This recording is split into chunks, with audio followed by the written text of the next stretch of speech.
صحیح حدیث کے 7 مراتب بیان کیے جاتے ہیں۔ پہلا درجہ وہ حدیث ہے جو صحیح بخاری اور مسلم میں پائی جائے، یعنی دونوں کی شرائط کے مطابق ہو۔ وہ حدیث جو امام بخاری رحمہ اللہ کی شرائط اور امام مسلم رحمہ اللہ کی شرائط کے مطابق دونوں کی شرائط اس حدیث میں پائی جائے، لیکن وہ حدیث نہ بخاری میں پائی جائے نہ صحیح مسلم میں، حدیث کے کسی بھی کتاب میں ہو، تیسری کتاب میں، تو وہ صحیح حدیث کا چوتھا درجہ ہوگا۔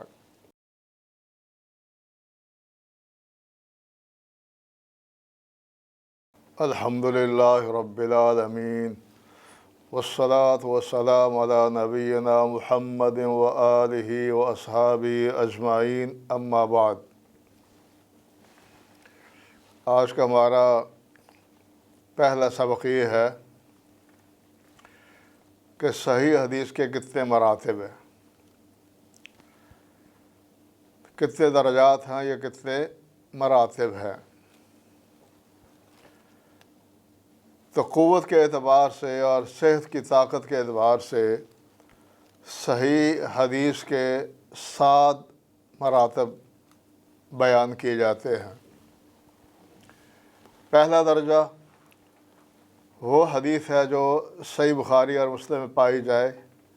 یعنی دونوں کی شرائط کے مطابق ہو، جس پر امام بخاری رحمہ اللہ کا اور امام مسلم رحمہ اللہ کا اتفاق ہو۔ دوسرا درجہ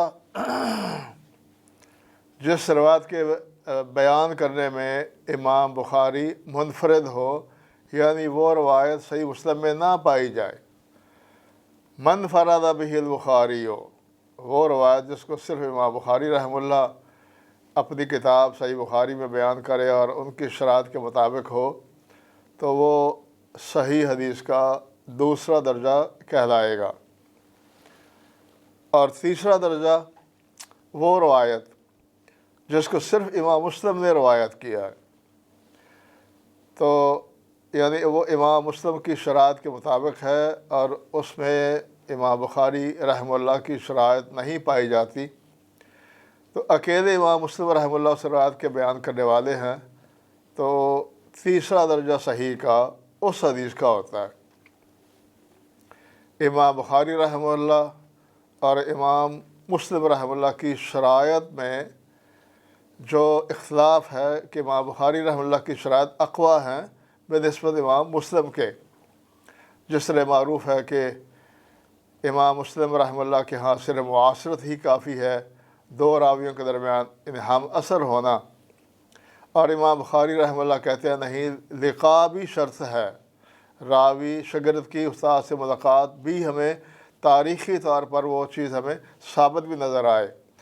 تو اس وجہ سے ہم کہتے ہیں کہ امام بخاری رحمہ اللہ کی جو شرائط ہیں وہ زیادہ قوی ہیں اور اقویٰ ہیں بنسبت امام مسلم کے۔ اسی وجہ سے وہ روایت جس کو صرف امام مسلم رحمہ اللہ بیان کریں، وہ صحیح حدیث کا تیسرا درجہ کہلائے گا۔ چوتھا درجہ اس حدیث کا ہے جو نہ بخاری میں پائی جائے نہ صحیح مسلم میں پائی جائے، حدیث کی کسی بھی کتاب میں پائی جائے ان 2 کتابوں کے علاوہ، لیکن اس حدیث میں شیخین کی شرائط پائی جائے، امام بخاری کی شرائط کے مطابق ہو اور اسی طرح امام مسلم کی شرائط کے مطابق ہو۔ عام طور پر اس کی ہمیں مثالیں ہمیں المستدرک الحاکم میں مل جائیں گی کہ اس میں بہت سی ایسی ہمیں مثالیں ملیں گی، اور باقی کتابوں میں بھی موجود ہیں، سنن میں بھی اور دیگر کتب حدیث میں۔ تو وہ حدیث جو امام بخاری رحمہ اللہ کی شرائط اور امام مسلم رحمہ اللہ کی شرائط کے مطابق دونوں کی شرائط اس حدیث میں پائی جائے، لیکن وہ حدیث نہ بخاری میں پائی جائے نہ صحیح مسلم میں، حدیث کے کسی بھی کتاب میں ہو، تیسری کتاب میں، تو وہ صحیح حدیث کا چوتھا درجہ ہوگا۔ امام مسلم رحمہ اللہ نے یا امام بخاری رحمہ اللہ نے عام طور پر کوئی الگ سے کوئی اپنی شرائط بیان نہیں کی، لیکن جو استقراء سے یعنی کثرت مطالعہ سے محدثین نے جب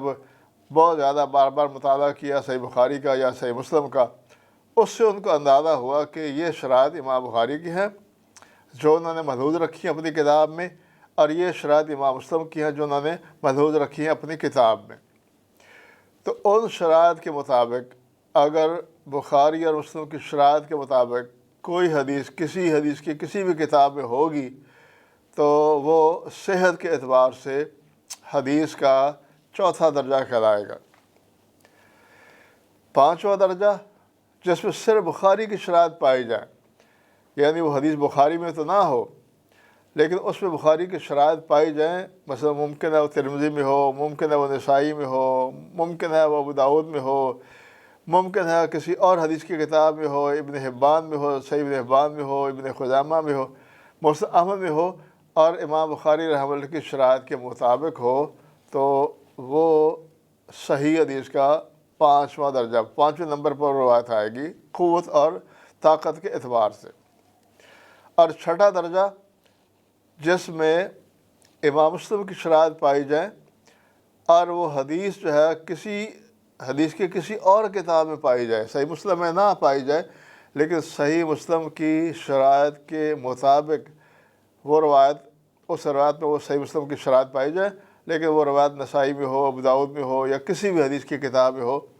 تو وہ صحیح حدیث کا چھٹا درجہ کہلائے گا۔ اور ساتواں درجہ جو جس حدیث میں دونوں کی شرائط میں کوئی بھی شرط نہ پائی جائے لیکن حدیث صحیح ہو، جس نسائی میں ہے وہ امام نسائی نے اپنی کتاب میں بیان کی، یا ترمذی میں یا ابو داؤد میں، اور وہ روایت جو ہے وہ صحیح کی جو ہم نے تعریف پڑھی ہے پیچھے اس کے مطابق صحیح کی شرائط اس میں پائی جاتی ہیں، لیکن اس کی سند یا وہ حدیث نہ بخاری کے معیار کی ہے نہ مسلم کے معیار کی ہے لیکن ہے وہ صحیح، تو اس کو ہم کہتے ہیں کہ یہ صحیح حدیث کا ساتواں درجہ ہے۔ تو مراتب صحیح کے اعتبار سے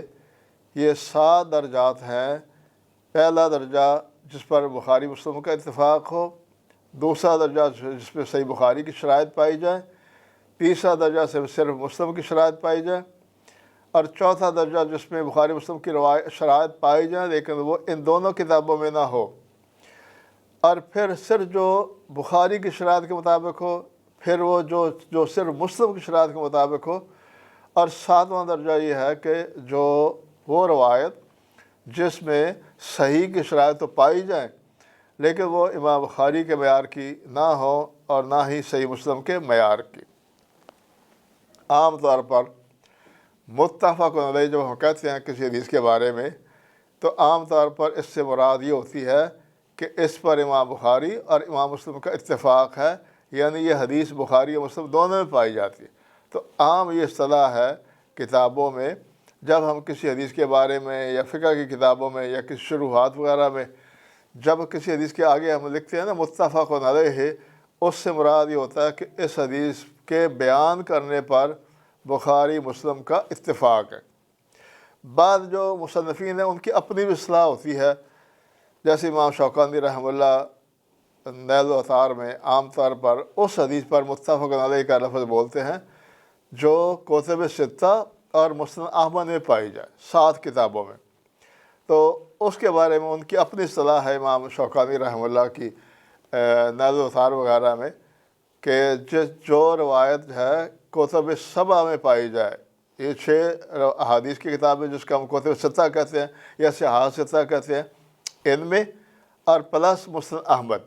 تو ان 7 کتابوں میں جو روایت پائی جائے امام شوکانی اس پر بھی لفظ متفق علیہ وہ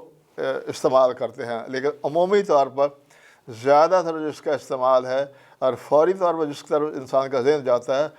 اس حدیث کو ہم متفق علیہ کہتے ہیں جس پر امام بخاری اور مسلم کا اتفاق ہو، دونوں نے وہ حدیث بیان کی ہو۔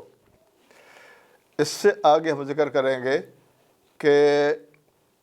جو حدیث جو ہے مردود ہوتی ہے